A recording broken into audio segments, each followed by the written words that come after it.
1 Coríntios capítulo 15, do versículo 12 ao 14, nós lemos assim: Ora, se prega que Cristo ressuscitou dentre os mortos, como dizem alguns dentre vós que não há ressurreição dos mortos? E se não há ressurreição de mortos, também Cristo não ressuscitou. E se Cristo não ressuscitou, logo é vã a nossa pregação e também é vã a nossa fé. E vamos orar. Amado Pai, abençoe a Tua palavra. Eu peço que o Senhor me dê o Teu poder para que eu possa trazer essa mensagem com o poder do alto.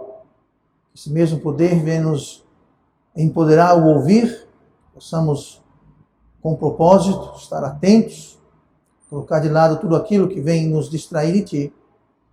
Ministre para cada um de nós esta noite, use-me, eu te peço, em nome de Jesus. Amém. E vamos sentar esta noite. Hoje, domingo de Páscoa, não é segredo para ninguém que nós estamos celebrando a Páscoa. O mundo celebra a Páscoa de uma outra forma. Para o mundo, Páscoa se trata de chocolate, coelhinho e ovo. E a Páscoa não tem nada a ver com estas coisas. E o problema não é o coelho, o ovo ou o chocolate. O problema é que as pessoas não entendem. Muitas vezes, talvez até cristãos não entendem direito do que se trata a Páscoa. A Páscoa é, de fato, uma celebração da morte de Cristo. Parece muito macabro a gente celebrar a morte de alguém, quanto mais a morte de alguém inocente, a morte de Jesus, de Cristo, Salvador. Mas a Páscoa, apesar de ser a celebração de uma morte, ela é especialmente e mais importantemente é uma celebração da ressurreição, além da morte de Cristo. Nós não podemos fugir do fato, não podemos negar que celebramos a morte de Cristo. E um dos motivos que nós não podemos fugir disso é pelo simples fato de que sem morte não há ressurreição. Se não há morte, não há do que ressurgir, não há do que voltar. E sem ressurreição, não há Páscoa, sem ressurreição, não há fé, sem ressurreição, não há pregação. Nós lemos no capítulo 14, e se Cristo não ressuscitou, logo, portanto, segue, logo é vã a nossa pregação e também é vã a nossa fé. Sem ressurreição não há pregação da palavra, sem ressurreição não há fé, sem ressurreição é tudo em vão. Vamos fechar as portas, apagar as luzes, vamos transformar isso aqui numa pizzaria, não sei, mas é tudo em vão. A nossa fé é em vão, a pregação é em vão, o ministério é em vão, o cristianismo é em vão. Fé e pregação são duas coisas que andam de mão dadas, andam lado a lado. Lá em Hebreus capítulo 4, versículo número 2, nós temos assim: porque também a nós foram pregadas as boas novas, como a eles, mas a palavra da pregação nada lhes aproveitou, porquanto não estava misturada com a fé naqueles que a ouviram.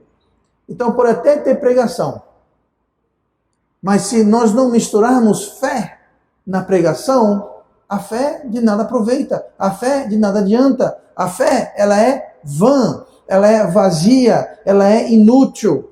Quando há pregação e quando há fé, então gera-se, cria-se um resultado, cria-se, nasce fruto, gera ação, obras, resultado. Nós lemos em Tiago 2, versículo 20, mas ao homem vão, mais uma vez usando a palavra vão, mas homem vão, queres tu saber que a fé sem obras é morta. A fé sem obras é aquela fé que não tem ação, não tem resultado, não frutifica, não gera mudança. Sem ressurreição não há pregação, sem ressurreição não há fé, sem ressurreição é tudo em vão. Mas para que haja ressurreição, para que haja pregação, para que haja fé, precisa haver primeiro morte. Morte. Sem morte não há nada destas coisas. E hoje eu quero falar sobre esse tema. a vitalidade da morte. A vitalidade da morte, que é uma forma bastante precisa de descrever a Páscoa, onde a morte trouxe vida. E nós veremos isso. Olhe comigo para o Evangelho de João, capítulo de número 12. Para que haja vida, estamos falando sobre a vitalidade da morte. Para que haja vida, é preciso haver morte. Como é que é isso, pastor? Que história é essa? Para que haja vida, em toda a sua plenitude, em todo o seu sentido, em todas as suas conotações, para que haja vida, é preciso haver morte. Primeiramente, antes de mais nada, para que haja vida, tem que ter morte. João 12, 24, Jesus falou assim: na verdade vos digo, que se o grão de trigo caindo na terra não morrer, preste bem atenção, se o grão de trigo não morrer, fica ele só. Mas se morrer, o que acontece? Dá muito fruto. A vitalidade da morte. Para que haja vida, é preciso que haja morte. Jesus falou, se o grão de trigo, se o grão de milho, se o grão de... seja lá o que for, mas se o grão não cair na terra, e ele é o quê? Enterrado. Você tem que enterrar. Alguém aqui já fez o exercício? Aqui nas escolas, você tinha aquele exercício de pegar um feijãozinho, botava no algodão, aí ficava lá aguando e vendo, trazia. Pois é, quem não foi para a escola não sabe o que é isso, e pelo jeito muitos de vocês não foram para a escola. Mas vejam só, o grão tem que ser enterrado. Ali é justamente a alusão a morrer. O grão é enterrado. Lá em casa nós temos alguns pés de mamão, que eu não sei de quem plantou, ninguém plantou, o grãozinho, a sementezinha, se embrulhou em algum lugar lá e de algum modo foi enterrado, foi varrida, não sei, cresceu, estão lá, ninguém plantou. Mas sabe uma coisa? Aquela semente tinha que morrer, ela tinha que ser enterrada para que houvesse o quê? Vida. Não só vida, não só fruto, mas muito fruto, muita vida. Uma sementezinha de mamão, aquela uma semente, quando ela é enterrada, ela cresce, ela brota e ela dá várias frutas, vários mamões, e cada mamão, quem já abriu mamão aqui sabe, se abre o mamão, tem o quê? Inúmeras sementes lá dentro. E cada uma daquelas sementes, em cada um daqueles frutos, tem o potencial de gerar infinitamente mais. Se houver o quê? Morte. Se o grão não morrer e for enterrado, ele fica só. Você pega um caroço de mamão, coloca ele de um lado, não enterra, não morre, deixa ele guardado, ele vai ficar o quê? Só. Infrutífero. Não vai dar fruto, vai ficar só ele. Você pega um grão de milho, um grão de trigo, um grão de feijão, deixa ele só. Se ele não morrer e for enterrado, ele não vai dar nem muito fruto, nem pouco fruto. Ele vai ficar só ele. Agora, aquela semente de mamão que foi enterrada, que morreu, quando chegar no céu dos mamãos, vai ter um monte de sementezinha. Falar, ô semente papai, foi você que deu vida a todas nós sementes, em todos nós mamãos aqui. Por quê? Porque a vida vem da morte. A vitalidade da morte é uma realidade. A palavra morte é uma palavra bastante negativa. Mas a Bíblia não fala assim sobre a morte, fala muitas vezes, em muitas ocasiões, coisas bastante diferentes de como o mundo enxerga. Filipenses 1, 21, o apóstolo Paulo escreve, porque para mim viver é Cristo e morrer é ganho. Essa palavra ganho quer dizer lucro. Lucro, morrer é lucro, morrer é ganho. Se eu perguntar aqui quem quer morrer agora, ninguém vai levantar a mão. Mas a Bíblia fala, o apóstolo Paulo testemunha, morrer é lucro, morrer é ganho, morrer é bom. No Salmo 116, no versículo 15, preciosa é a vista do Senhor a morte dos seus santos. Para Deus é algo precioso. Nós aqui, nós choramos, nós lamentamos, nós entramos em luto, nós ficamos tristes, mas sabe uma coisa? Quando um salvo morre, há festa no céu. Há um retorno do pagamento. O sangue de Cristo que foi derramado, que está aplicado àquela pessoa salva, ele está voltando para o Pai. É um motivo de alegria, é motivo de satisfação, é preciosa à vista do Senhor a morte dos seus santos. Mas para que haja ressurreição, precisa haver morte. Para que haja salvação, precisa haver morte. Se nós não morrermos, nós ficamos como estamos. Não estou falando fisicamente, estou falando espiritualmente. Nós precisamos, de um modo espiritual, matar, mortificar, é o termo que a Bíblia usa.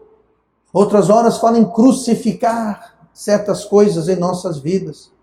Mas se nós não tivermos essa morte em nossas vidas, nós vamos ficar sem frutos, nós vamos ficar até sem Cristo, em termos de comunhão com Ele. Precisa haver morte, precisa haver deterioração, precisa haver uma queda para que haja vida. Podemos falar isso sobre a salvação. Na salvação é preciso haver morte, é preciso haver a morte dos nossos esforços. Precisa haver uma morte dos nossos esforços. Aquela pessoa que está se esforçando, que está confiando nas suas obras, confiando na sua bondade, está confiando na sua integridade para ir para o céu, essa pessoa não vai para o céu. Essa pessoa vai morrer eternamente no inferno, porque precisa haver uma morte de qualquer esperança que eu e você tenhamos na nossa religião, da nossa bondade, da nossa justiça, das nossas obras, dos nossos esforços. Porque a salvação é pela graça e tão somente pela graça. Ao sair para evangelizar com as pessoas, muitas vezes você encontra as pessoas que dizem, não, eu creio que vou para o céu. Por quê? Porque eu estou perseverando, porque eu vou para tal igreja, porque eu não faço isso, porque eu não faço aquilo, ou eu faço boas obras, eu nunca quis mal para ninguém, eu busco fazer. Tudo isso é muito bem, muito bom, mas para a salvação serve de absolutamente nada. Muito pelo contrário, isso condena alguém. Isso traz condenação. Precisa haver a morte da nossa esperança em nós mesmos. Precisa haver uma morte. E desta morte da esperança, ou confiança que nós temos em nós, ou a nossa religião, ou seja lá o que for, é desta morte que vai vir vida. E sem que haja essa morte, o sangue de Jesus não é eficaz na sua ou na minha vida. Precisa haver a morte das nossas esperanças. Num casamento, um casamento forte não é aquele onde não tem problemas. O casamento forte não é aquele onde não há dificuldades ou desafios. O casamento forte é aquele onde as diferenças, os problemas, os desafios foram superados e reconciliados, primeiramente reconhecidos. Gente, se a gente não reconhece o problema, a gente nunca vai tratar daquele problema. Se a gente não reconhece o desafio, nós nunca vamos estar à altura de vencer aquele desafio. Pense como cada problema, pense como cada desafio, como sendo um pequeno pacote de morte. Todo problema na sua vida, na minha vida, imagine aquilo como sendo um pouquinho de morte. Algo que vem para trazer potencialmente destruição, mas ao mesmo tempo trazendo potencialmente vida. É como a semente. Uma semente potencialmente pode trazer vida, fruto, muito fruto. Mas se, como Jesus falou, se o grão ficar sozinho, se ele não morrer, ele fica o quê? Ele fica só. Amizades fortes não são aquelas sem diferenças, mas são aquelas que são testadas e aprovadas com problemas, dificuldades, diferenças. Uma igreja forte não é uma igreja onde não tem problema nenhum, porque isso não existe. Não existe uma igreja que não tem problema, uma igreja... Não existe, porque a igreja somos nós. E nós somos o problema, gente. Nós somos o problema. Como ter uma igreja sem problema? Não tem como. Nós somos o problema, nós somos a doença, nós somos o atrito. Eu, você, nós somos. Mas uma igreja forte não é uma onde não há problemas, mas uma aonde, por amor e obediência, existe conciliação. Existe uma superação, existe união ao redor da palavra de Deus. Problemas e desafios são pequenas parcelas de morte, potencialmente. Deus, Ele quer, Deus, Ele pode e Deus permite esses problemas e dificuldades para nos edificar. O grão de trigo caindo na terra, se não morrer, fica ele só. Diferença, o que nós vamos fazer com esses grãos, essas sementes? Nós vamos deixá-las só? Ou nós vamos submetê-las à morte? Eu vou explicar daqui a pouquinho exatamente o que quer dizer isso. Quem quer ter uma vida sem problema, quem quer ter uma vida regada a festa, futebol e farra, nunca vai crescer, nunca vai frutificar, nunca vai ter vida. Porque vida vem da morte. A vitalidade da morte. Se você não quer problemas, se você quer fugir dos problemas, se você quer esconder como a avestruz faz, apesar que eu li outro dia que a avestruz não coloca a cabeça na terra. Isso não existe. Coitado da avestruz, ganhou fama, mas isso não é uma verdade. Mas, enfim, você quer fazer como a proverbial avestruz que coloca a cabeça no buraco? Você quer fazer como as pessoas do mundo que querem evitar? Hoje em dia, percebeu isso? Hoje em dia não é mais pecado, é doença. Não é roubo, é cleptomania, não é roubo. Inventa-se tudo para enfeitar, para negar o problema. Isso é não submeter o problema à morte, você não enterrar, você não afundar aquilo na morte. Se nós reconhecermos o problema, o desafio, ele pode vir trazer vida se abordado da forma correta. Músculos, eu poderia exemplificar, mas para não rasgar as minhas vestes, eu não flexionarei os meus músculos, mas músculos, como é que o músculo cresce? Primeiro, eles precisam ser submetidos à morte, à destruição. Como? Você vai e malha. Você vai malhar, você pega peso, você coloca morte. Na realidade, você está quebrando fibras musculares através de expor aquilo à morte. Você vai quebrar aquilo. E quando você expõe os seus músculos à morte através de malhar, fazer exercício, enfim. Quando você expõe à morte o corpo bem alimentado e descansado, ele então traz vida, ele traz restituição, reconstrução, ele traz vida. O seu músculo agora vai ficar mais forte, ele vai ficar maior. Pois é. Por quê? A vida vem da morte.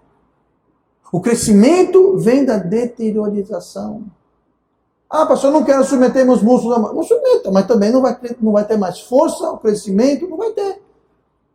Porque para que haja vida, é preciso que haja primeiro morte. A pessoa que só quer descansar, não quer nunca malhar, você pode tomar o que você quiser. Não vai crescer nada. A não ser que você vai tomar substâncias ilegais e ilícitas, que fazem mal à saúde, mas só descanso é importante, mas só descanso sem a morte, vida é bom, mas tem que haver morte. A nossa vida deve haver doses de morte. Para quê? Para que haja vida. Não fuja, não tema dificuldades, desafios, tribulações em suas vidas. Não temamos, porque estas coisas são o caminho para que haja vida e que haja crescimento e que haja edificação. Se nós não morrermos para certas coisas em nossa vida, não haverá vida. Não haverá aumento de vida. Não haverá fruto, não haverá muito fruto. Eu estou falando de morrer, muitas vezes, para as nossas vontades e paixões. Morrer para os nossos planos e os nossos sonhos. Morrer muitas vezes para os nossos objetivos. Veja bem, eu não estou dizendo que você não deve ter vontades ou paixões, coisas que lhe incitam e coisas que fazem você querer fazer algo a respeito. Eu não estou dizendo que nós não devemos ter planos e sonhos e objetivos. Eu não estou dizendo isso. Eu estou dizendo que muitas vezes devemos colocar à morte os nossos planos, objetivos, paixões, vontades. E devemos tomar sobre nós os planos, vontades, paixões, objetivos que Deus tem para nós. Deus tem um plano, uma vontade para a vida de cada um que Ele salva, Ele tem um plano maravilhoso. Mas até que as nossas vontades, as nossas paixões, os nossos objetivos, até que estes morram e sejam enterrados, vão ficar só nisso. Não haverá vida. Você pode até alcançar o seu objetivo, você pode até alcançar a sua vontade, mas quando você alcançar, você vai perceber que não tem graça. Você vai perceber que não satisfaz. Vai perceber que não é o bastante. Vai perceber que você vai querer ir além, porque não traz contentamento ou satisfação. Agora, quando nós cumprimos e fazemos a vontade de Deus, entenda, nem sempre, não é necessariamente errado o que você quer, Deus é do contra. O seu objetivo, Deus, não, esse não. A sua vontade, essa não. Gente, Deus está do seu lado. Deus, Ele ama. Deus pagou caríssimo por mim e por você. Ele quer o melhor para nós. A vontade de Deus, ela é boa, perfeita e agradável. Não é para fugir ou temer. Seja lá o objetivo, o plano que você tem para a sua vida, o que Deus tem para você, é infinitamente melhor. Mas nós precisamos pegar os nossos planos, nossas paixões, nossos objetivos e aplicá-los à morte, enterrá-los e deixar que Deus então traga sua vontade, seus objetivos. Deus jamais vai forçar a vontade dele em ninguém. Primeiro, nós matamos as nossas vontades e objetivos. Quando nós fazemos isso, Deus vem e fala, ok, agora tome a minha. Com a grande vantagem que Ele vai estar conosco a cada passo. Mas nós temos que matar. Tudo que entregamos, tudo que matamos por Cristo, Ele abençoa. Ele traz multiplicação. Mas se segurarmos estas coisas, permaneceremos só, sem fruto. E como eu disse, você pode até conseguir o seu objetivo, mas chegando lá você vai ver que não era bem como você pensava. Não é tão doce quanto você imaginava. Não é tão maravilhoso quanto você tinha noção. Porque a bênção de Deus, essa sim é que satisfaz. Olhe comigo ainda para João 12, 24, mais uma vez. Mesmo versículo. Para que haja vida, é preciso haver morte.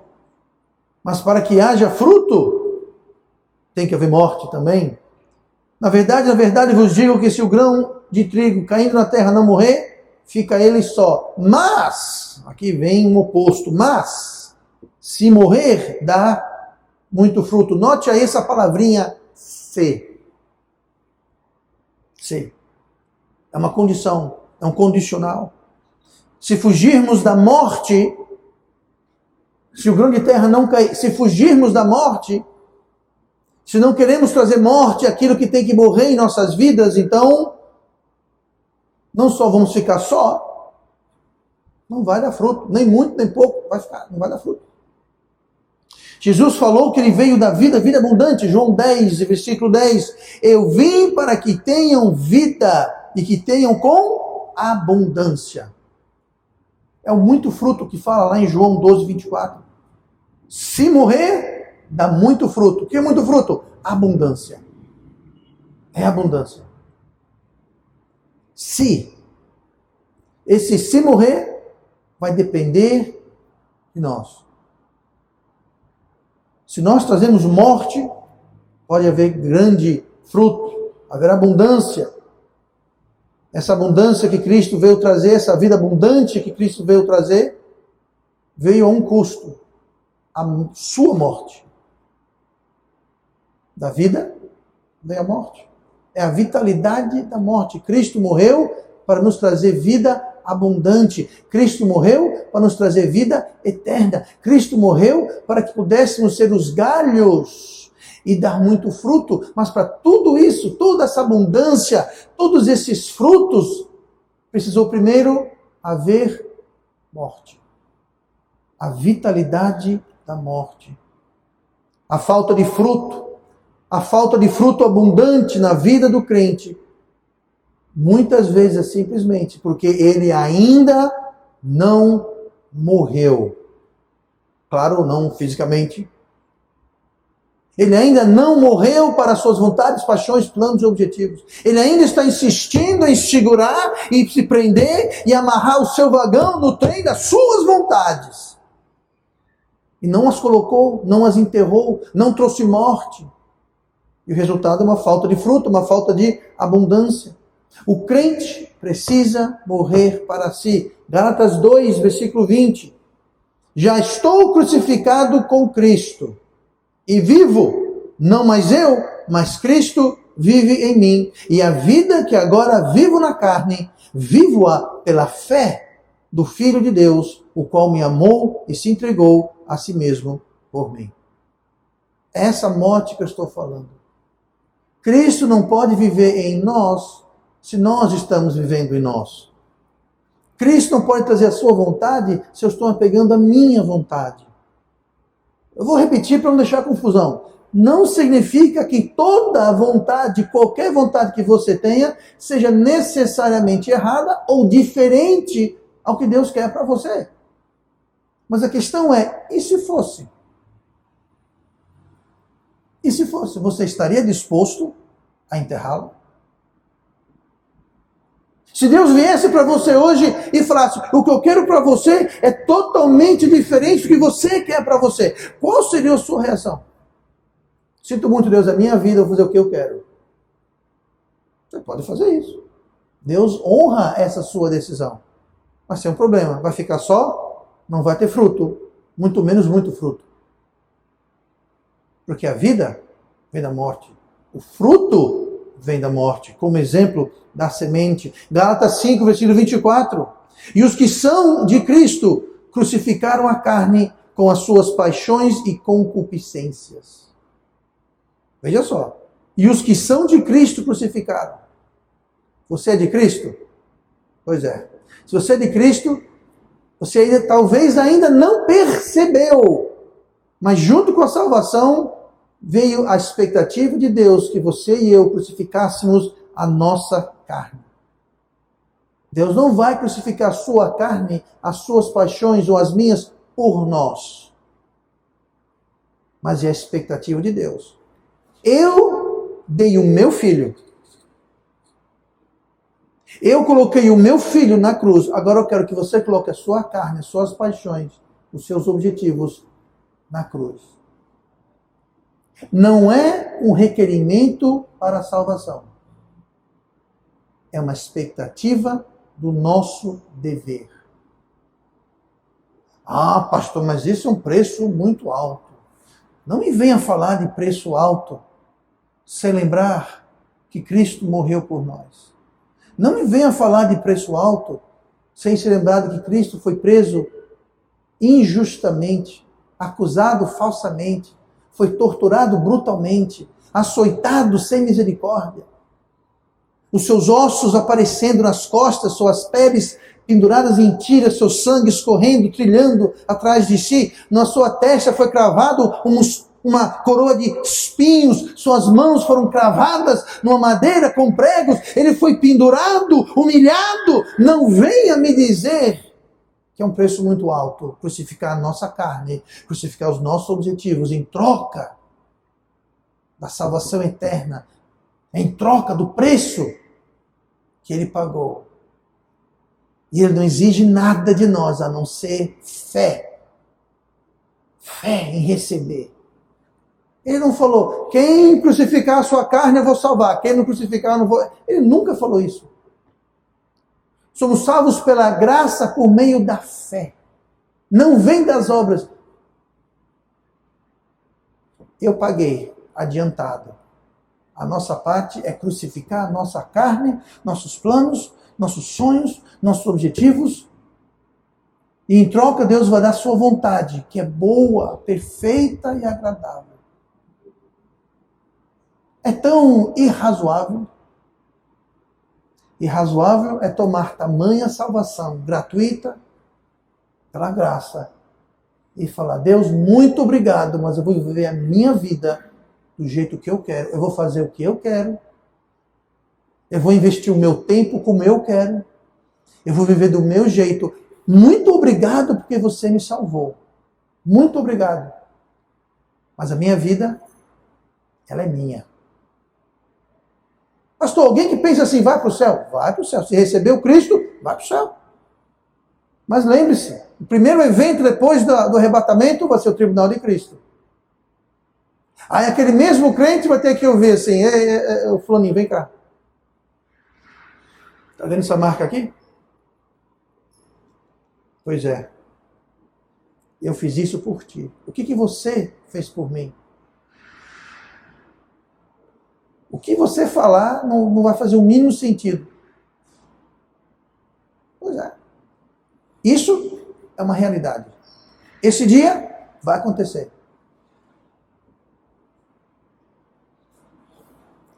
E os que são de Cristo crucificaram a carne com suas paixões e concupiscências. O que transforma aquele único grão em uma colheita abundante é a morte. A diferença daquele grão que ficou só e aquele grão que multiplicou e deu muito fruto, a diferença foi a morte. Um morreu e foi enterrado, o outro não. E o que não foi enterrado, o que não morreu, ficou só. Não gerou outras sementes, não gerou outros frutos, não gerou outras árvores, não gerou nada. A diferença é a morte. Essa é a vitalidade da morte. E a Páscoa é um exemplo perfeito da vitalidade da morte. Como a morte de Cristo traz vida para todo aquele que nele crê e todo aquele que o aceita. Da morte vem a vida, da escuridão da noite vem um novo dia. Do sofrimento do parto vem uma nova vida. Parto já foi descrito como sendo a mãe entrando nas garras da morte para trazer uma vida ao mundo. Não só o ato do parto, mas todo o processo de gravidez. Eu não falo de experiência própria, obviamente, mas vocês irmãos que nunca vão ter a honra de engravidarem, pense no momento, o que é o processo de gravidez? 9 meses, todas as mudanças, tudo, o seu dormir, o seu acordar, o seu deitar, o seu levantar, o seu andar, o seu comer, tudo na sua vida, é tudo transformado. É sofrimento, é problema. Pois é, mas isso é necessário para que haja o quê? Vida. Vida. Para que houvesse salvação, precisou haver morte e sofrimento. Então, quando tem problema, morte e sofrimento em sua vida, não corra. Saiba que atrás daquele problema, desafio, existe o potencial de haver vida, de haver fruto, grande fruto. Certas coisas terão que morrer, no entanto, na sua e na minha vida, para que haja esse fruto. Romanos 8:13. Porque se viverdes segundo a carne, morrereis. Mas se pelo Espírito mortificardes as obras do corpo, vivereis. Quem tem que mortificar somos nós. Agora note, é pelo Espírito. O Espírito aqui é com E maiúsculo. Deus nos ajuda, Deus nos guia, Deus nos empodera, mas quem tem que puxar o gatilho, quem tem que enfiar a faca, somos nós. Pastor, puxar o gatilho e enfiar a faca onde? Nas obras do corpo. Nas obras do corpo. Nós temos que colocar as obras do corpo à morte, mortificar. A palavra mortificar quer dizer matar, trazer morte, tornar morto. As obras da carne. Se você tentar fazer isso na carne, você não vai conseguir. Por quê? Porque a carne gosta da carne. A carne não vai matar a carne. A carne não vai mortificar a carne. A carne gosta da carne do jeitinho que está. É preciso ter o Espírito Santo de Deus que vem através da salvação e da submissão. Você pode ser salvo em teu espírito, mas não submeter a ele, você não tem o poder dele. Se pelo Espírito mortificardes as obras da carne. Se estas coisas não morrerem, nós vamos ficar só, como nós lemos. não vai haver muito fruto, em Romanos 8,13, nós não viveremos. Não teremos aquela vida abundante que Cristo prometeu. Não se contente, não se conforme com um único grão. Ah, pastor, eu tenho meu grãozinho aqui, eu estou contente demais com ele. Esse grãozinho aqui é maravilhoso, é muito precioso. Eu não vou enterrar ele, eu vou guardar ele aqui. Você lembra da história que Jesus falou que um senhor foi embora e deu talentos para que fosse granjeado lucro? E o último dos que foram prestar contas falou: eu sei que o senhor é um senhor severo, então está aqui, ó, o talento que você me deu, eu guardei, eu enterrei ele aqui, ó, para guardar. Tá aqui o seu talento. Jesus falou: mal e perverso e infiel servo. Ele ficou só, por quê? Porque você não o matou. O que é matar? Você não investiu. Você não aplicou.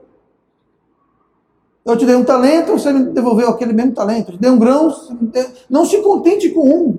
Deus quer vida abundante. Deus quer muita vida. Deus quer muito fruto. Não se contente com, eu tenho um, tá bom demais. Não tá bom demais. Não, mas eu estou contente. Você pode até estar contente, mas Deus não está contente. Eu sou a videira, eu sou a vide, vocês são os galhos. Aquele galho que não dá fruto, eu faço o quê? Eu corto. Mas aquele que dá fruto, eu limpo para que dê mais fruto. Porque é dando muito fruto que Deus Pai é o quê? Glorificado. Deus não tem interesse em você ter pouco fruto. Deus não tem interesse em você dar um... recebi a salvação, glória a Deus. Deus está muito contente, mas Ele quer mais. Mais? Pois é. Salvação não é só para tirar a gente do inferno, não, gente. Também, graças a Deus, que é uma parte central. Mas a salvação é para que nós possamos dar fruto. Para que a nossa luz brilhe. Para que o nosso sal salgue. Porque nisso, vosso Pai que está no céu é o quê? Glorificado. Mas precisa ver? Morte. Morte das obras do corpo. Mateus 25, 29. Porque a qualquer que tiver, será dado, e terá em abundância. Você tem muito fruto? Vai ser dado mais, para que você tenha mais ainda. Mas continua. Mas ao que não tiver, até o que tem, ser-lhe-á tirado. Eu tenho aqui o meu grãozinho. Tire dele e dê para aquele que está produzindo. Deus não faria isso. Então me explique o que eu acabei de ler. Que não tem fruto, até o que tem será tirado. Gente, não há glória ou humildade nenhuma, não há virtude alguma em falar: eu estou aqui com o meu grãozinho, vou tomar conta dele. Eu não sou pretensioso, eu não sou ambicioso. Seja ambicioso para as coisas de Deus. Seja ambicioso. Esse ano eu quero levar o dobro de almas a Cristo que eu levei o ano passado. Para muita gente, já dobrou. Eu quero ler o dobro da Bíblia esse ano do que eu li no ano passado. Para muita gente, se ler um versículo, já leu o dobro. Eu quero ver todo o culto esse ano. Muita gente se vê... Não, essa comparação não cola. Seja ambicioso para Deus. Eu quero fazer mais para Deus. Eu quero trazer mais fruto para Deus. Eu quero brilhar mais, salgar mais. Seja ambicioso. Não, pastor, eu não sou digno. Pastor, eu não tenho essa pretensão. Quem sou eu? Você é um filho, uma filha de Deus, comprada pelo sangue de Cristo, pago um alto preço de grande valor perante Deus. Não é nada em você ou eu não. É aquilo que está em nós. Mas primeiro tem que haver morte. A morte maior foi o Salvador, o Messias, o Cristo veio e morreu, inocente. Voluntariamente deu a sua vida por nós. Agora é a nossa vez de deitarmos a nossa vida. E quando nós deitamos a nossa vida, as nossas paixões, os nossos objetivos, os nossos planos, e nós submetemos isso à palavra de Deus, ao Espírito de Deus e à vontade de Deus, então Deus traz abundância. Deus traz fruto. Eu vou repetir isso, você pode até alcançar o seu objetivo. E você vai chegar lá e dizer, foi isso? Eu pensei que eu estaria mais tinindo. Eu pensei que ia arrepiar. Eu pensei que ia dar... Não. Vai ter um vazio, uma insatisfação. Por quê? Porque foi os seus planos. Foi o seu objetivo. E não de Deus. Agora, se o objetivo de Deus para você é ser algo que na sua mente é irrisório e não importante. Humanamente não tem valor, importância nenhuma. Mas se aquele é o plano objetivo de Deus para a sua vida, quando você alcançar aquilo, você está vibrando. Você vai ser um poço que jorra água. Você vai acordar de manhã, você vai começar o seu dia e você vai ter uma alegria, uma satisfação, um contentamento, um gozo interno. Por quê? Porque aquela é a vontade de Deus e ela é boa, ela é perfeita, ela é agradável. E a maioria das pessoas foge da vontade de Deus como se fosse o cão. É a coisa mais triste desse mundo. Deus fala, por aqui, eu tenho algo maravilhoso. Eu tenho um banquete. Ah, não, eu vou aqui comer lama. Vou aqui comer barro, lamber tijolo, chupar carvão. Eu vou por aqui.